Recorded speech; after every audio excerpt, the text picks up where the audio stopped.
I'm excited. We are taking apart desire, burning desire, attachment, detachment, yearning, longing, being, all of the things that are connected to desire. Do you need to immerse yourself fully in your desire? Do you have a burning desire? Or should you play it cool? Release attachment. Detach from the outcome. Just let it go. That's what we're going to talk about in today's video. If you are new here, let me introduce myself. My name is Lorena. I am a self-concept coach, guide, mentor. I am here to help you to shift your state of being, change your self-concept, embody a new version of yourself, step into a new identity so that you can manifest everything that your heart truly desires, everything that your soul yearns to experience in this lifetime from a really authentic, emotionally integrated, embodied place. If you've been here before or you're new here and you're not subscribed yet, please do so. That way you just get informed and updated about future videos because I do upload every week. That was my big intention for this year. My commitment to myself that I'm going to upload one video to YouTube every week, no matter what happens. So if you hate what I do, then obviously don't subscribe. Then you can just leave. Thank you. And if you like this specific video, please leave a like as well. That really does help the algorithm. If you've got anything to say, any insights, takeaways, light bulb moments, leave them in the comments below. I love to read them. I love to respond to them. I love to connect with you. Let me feel your energy. Make yourself known. If you want to dive deeper with me, if you're like, I want to work with you, Lorena, I would love to receive coaching from you. I have a signature coaching program called Recreate Yourself. It's linked in the description box below. If you have any questions about it or you just want to come and say hi, then say hi to me on Instagram. Let me know that you're coming from this video. I love to hear from you and I love to connect with you. Okay, let's get into the video. Desire is such a juicy topic. And what we're going to talk about, just to give you a bit of a structure, is we're going to talk about the concept of a burning desire and where I see the purpose in that, the difference between desire, craving, and attachment. And then we're going to talk about attachment versus detachment. So we're going to look at what's the problem with attachment? Is there a problem with attachment? Should you detach from the outcome? If so, how do you do that? The full shebang about attachment and detachment. Let's begin with the concept of a burning desire. So I believe this term was actually coined by Neville Goddard. I studied Neville Goddard's work for many years. It's not my primary focus anymore. It's just an inspiration. I get this all the time that people comment on my stuff and they're like, but Neville said blah, blah, blah. I'm like, I don't care. I love his work. It's great. It inspired me greatly. I studied it for many years. I don't agree with everything he said.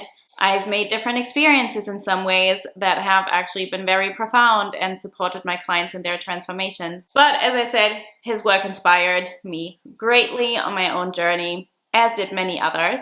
But basically the concept of a burning desire is just about immersing yourself into it and staying focused on the goal. So it's about not swaying from the path, letting the desire fill you up so entirely that you just become one with it and you're just driven and led by it. And I actually think this concept and this experience is extremely powerful. And you may hear in manifestation circles, you should be in a state of being, not a state of wanting. If you continue to want something, you'll manifest more wanting. And that is true. And we're going to talk about that later on in the video. But firstly, you need to start with desire. You need to start with yearning and you need to let that drive you. So desire, especially like a very intense burning desire that can sometimes border on obsession, believe it or not, can be a driving force. It can be your initiation to take the steps you need to in order to make things happen for yourself. Because without desire, you won't take action. You know, of course, we need to be in a state of being over a state of wanting. But I speak to many people on a day-to-day basis who say they want something, but they never actually fully go for it. They never take the action to make it happen. So for example, they say they want to change their self-concept, but they are too scared to invest in coaching. They say they want to start their own business. They're just scared to quit their job.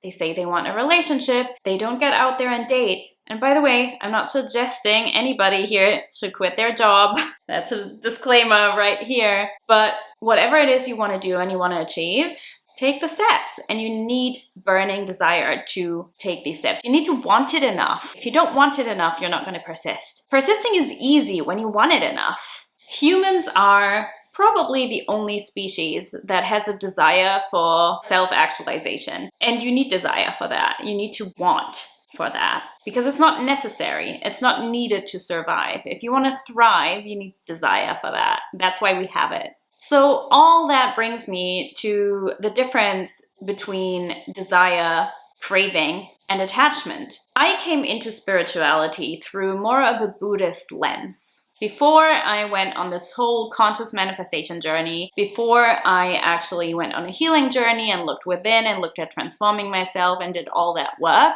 I actually came into spirituality from a Buddhist philosophy. I wasn't a Buddhist, I was never a Buddhist, but it inspired me greatly, and that's how I started learning through very much Eastern traditions, Eastern spirituality. So one of the first things you hear in Buddhism is that desire is something essentially to get rid of, because desire leads to craving, and craving leads to attachment, and attachment leads to suffering. Now, I disagree with that. We need desire, and as a human being, it's impossible not to desire. You're always going to want something because we want to experience, and because of the society and the world we live in, we can. We don't just have to survive anymore. How amazing! We actually get to experience something beyond just survival.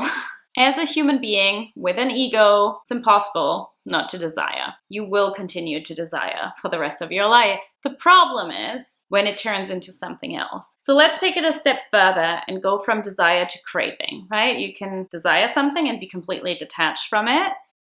Or you can desire something and develop this longing, this craving, this yearning, which can be healthy or unhealthy because it can actually help you immerse yourself into the feeling. And I teach my clients an embodiment practice to actually transmute longing into being. Very, very powerful to do. But longing, if you don't transmute it, can also put you into a state of chasing or despair. And the line between craving or longing or yearning and attachment is a fine line. It's a really fine line. And when you get into the realm of attachment, that's when it gets difficult because then the desire has suddenly turned into a need. Then you suddenly have all these associations with a desire that you need this. You can't be happy without it. It can never be taken away. Oh my God, what if it's taken away? So before I go into the issue with attachment and obsession, for that matter, I want to also acknowledge that attachment to an extent is also normal, right? We all develop attachment in childhood, and this is necessary for us to survive. When we're children, we're very much dependent on our parents or whoever is taking care of us to survive. You can't survive as a baby without a parent or an adult to take care of you. So you develop an emotional connection and an attachment to that person. And many people start projecting that attachment that they experienced with that parent or parent figure onto their adult relationships or the desires they have in their adulthood. So there are times in life where attachment is healthy and needed because you might need it to survive. But there are more times in life where you actually don't need it, at least not anymore. If you're watching this, if you're old enough to watch this, maybe you don't need it anymore. Or at least it's time to learn not to need it anymore. There is also the problem with attachment and obsession that you may be giving your power away. You are giving your power away if you're attached, right? You're not in your own power. Let's say you're attached to a person. You're literally going to allow them to treat you however they want to. You're not in your power if you're attached to a person. And that also applies to anything else. It can apply to money. It can apply to things. Last year, this happened for me with multiple things, actually. It happened with my cat, who I lost at the beginning of this year. It also happened with my identity to my business. I started developing an ego identity to my business, with my business, that I really had to dismantle and detach from and shift, right? Shift my identity there because I started getting attached to the idea of being a coach, which I'm still a coach, but I'm also so much more. When you're in a place of attachment, you're also not present. You're essentially not living life. You're living in the future or in the projection of a future that has not happened yet. And presence is actually key to manifest. Being in the present moment is really key for manifestation. When you're in a place of attachment, you're also not taking responsibility for your own choices. You tend to blame others or circumstances. You tend to not have strong boundaries. And ultimately, it's a very repulsive energy, right? If you're very attached to something or someone, that's going to repel you. If you're in a place of being attached to a person, clinging on to them, that's gonna be repulsive to them. They're gonna repel you. If you're very attached to money and you think, I need my... Speaking of cats, right? If you're very attached to money, it's also a repellent. If you're like, I need this money, the energy of money, I have a masterclass on this, it's free, and I'm gonna link it below as well, is gonna be like, oh, no.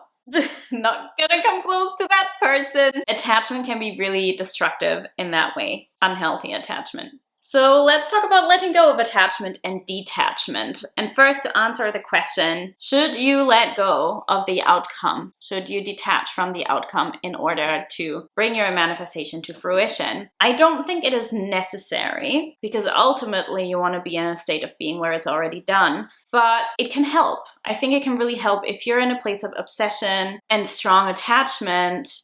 It can help to just completely leave it behind and let it go. So ultimately, it's not necessary to completely release the outcome, but what you need to release is the attachment. The attachment to the thing, the attachment to the outcome, definitely the attachment to the how and the when. And when you do that, it makes the process of surrendering so much easier. Surrender does not just happen in here. It doesn't just happen in the mind. It's not just saying, I am going to accept the way things are. It's felt, and it's this sensation of just an embodied exhale is how I like to describe it. Okay, so when we talk about how to let go of attachment, before you can let go of attachment, you kind of need to find all the pieces of you that are attached and find out why they are not letting go of attachment. And that's why it's not as simple as just deciding, just living in the end, just doing the thing. This is why the work that I do and what I coach you through when you're my client, it's a process because